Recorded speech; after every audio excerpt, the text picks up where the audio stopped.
I would like to share with you the details of how exactly one of the most influential individuals in my life assumed and tactfully carried out the role of a leader in a reputable organization. After being out of the workforce for over 2 years due to the recession, Miss Livendale, my mother, was hired as the Director of Income at United Merchant Services, also known as UMS Banking. Spending the majority of her 20s raising children and caring for her husband didn't necessarily make her the most competitive candidate for hire.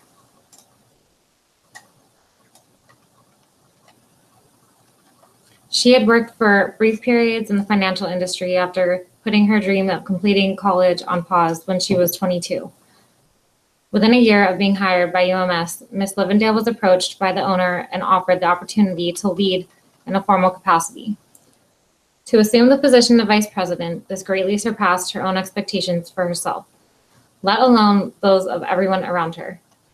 When she admitted to me that she had never previously planned on assuming the position of a leader, I asked her how it came to be. Miss Livendale didn't offer me a list of steps that she took in order to become a leader. Rather, she explained that her rise to the top all started when she was working as the Director of Income. This position allowed her to demonstrate her ability to work with numbers behind closed doors in a confidential setting and publicly. She worked by herself, reviewing all of her fellow organizational members' confidential information behind closed doors while processing payroll. She mentioned to me that when people know you handle their money, they often share personal information with you that they would not feel comfortable sharing with most other people. This gave her the opportunity to establish trust with everyone in her company, as well as the clientele she served. Never did she once divulge anyone's personal information. Hackman and Johnson define this type of power as expert. Having a significant amount of knowledgeable information that you alone have access to is powerful. Next, she explained that her company offered on-site courses based on the teachings of L. Ron Hubbard, the founder of Scientology. These courses delved into how to match various tone levels of those you interact with. This helped her to effectively relate to not only the owners and top executives within the company, but to the sales team and young demographic of technicians. She explained that accountants have been known to be unassuming and to keep to themselves. Taking this into consideration, it comes as no surprise that my outgoing personality changed the way that I was viewed as an accountant. The most important thing she credits her success to is her actively engaging in positive, reputable communication with her fellow coworkers, executives, clientele, and vendors. She used verbal and written communication to suggest ways that she believed the company could better accomplish its goals. Weekly, monthly, and yearly statistical graphs were displayed in the hallway for the team members from each of the 8 departments to view not only theirs, but the progress of the organization as a whole. Miss Livendale put a new spin on the status quo, and others were quickly influenced, adopting her strategies. Hackman and Johnson explained that one of the characteristics of transformational leadership is creativity. Transformational leaders use a problem-finding perspective, through which they are able to identify gaps in what the organization is and should be doing. Being easy to approach, honest, and enjoyable to talk to made it so that her coworkers and the clients that she serviced did not hesitate to come to her with their concerns, to ask for advice, and to collaborate alongside her. Miss Livendale established trust and an open door policy. Those around her quickly embraced her view that whether you were a janitor or a CEO, you deserve respect. Hackman and Johnson refer to this as referent power, or role model power, which can be established through having respect for, trusting, and developing a relationship with the given person. During our interview, Ms. Livendale also gave me insight into what her personal definition of an effective, successful leader is. She suggested that the most important asset an effective leader can utilize is the ability to communicate in person as well as through various other channels, on both a personal and a business level. She was the primary bridge of communication between adversarial parties with the company and externally between the sales force and clients. She explained, "I did not stutter. I was concise. I spoke truthfully in emails. I kept in mind that people's time is valuable and always made sure to use a respectful tone." According to her, success happens when the team achieves its goals.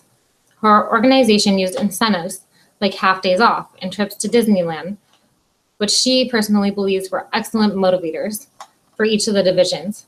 This is a form of reward power, which Hackman and Johnson explain is the ability to deliver something of value to others. In addition, she stressed that a successful leader recognizes everyone on their team is equally as important as the next, and that the team is only as strong as its weakest link. When asked what her biggest accomplishment in leading her team was, she confidently responded that in the 3 years that she held the position of VP, the company grew exponentially. She attributed this primarily to her taking the time to do the stats and put them into a language people could easily comprehend, explaining that people generally don't understand numbers, so having the ability to communicate on their level in a language they personally understand yields results. In the final portion of our interview, Ms. Livendale outlined how she, as a leader, handled a variety of the challenges that the role encompasses. Since I considered being a role model to any person, let alone a whole team of people, a challenge, I first asked Ms. Livendale, what, as a leader, the most important thing to demonstrate to your followers is? She answered, you must make it clear to them that mistakes are opportunities, that they are part of the game, part of the equation. 3 mistakes that she made as a leader were failing to promptly provide feedback to her followers when she noticed they weren't doing something correctly, being too friendly, and not delegating by wrongly convincing herself that no one apart from her could complete the important tasks properly.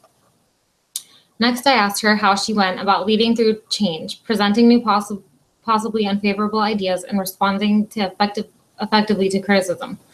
She said that to successfully lead through change, it is helpful to get buy-ins from others, to encourage your followers to look on the bright side, referenced by Hackman and Johnson as level 4 group emotional communication competency.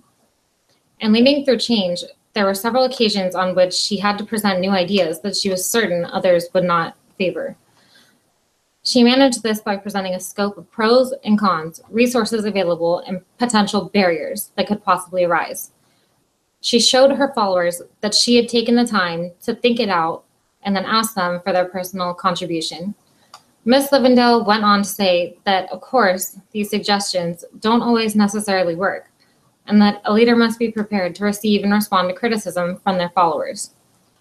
She said, you have to be comfortable with receiving negative and positive feedback.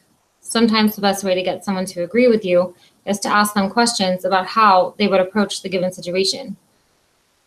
That makes them go, well, if we did this and if we did that.